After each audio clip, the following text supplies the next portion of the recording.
আসসালামু আলাইকুম।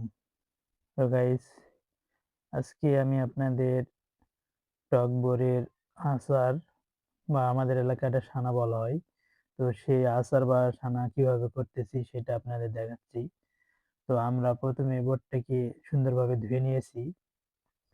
ধুয়ে নেওয়ার পরে এভাবে যে হাত দিয়ে মথতেছি।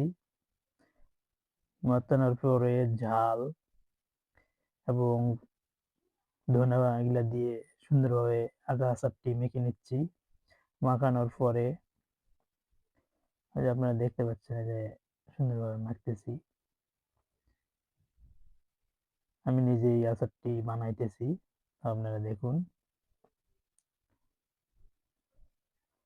অবশ্যই আপনারা কমেন্ট করবেন, শেয়ার করবেন।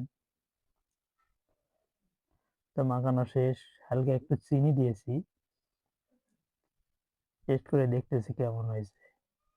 আলহামদুলিল্লাহ অনেক সুস্বাদু টেস্টি আপনারা করে খাইতে পারেন।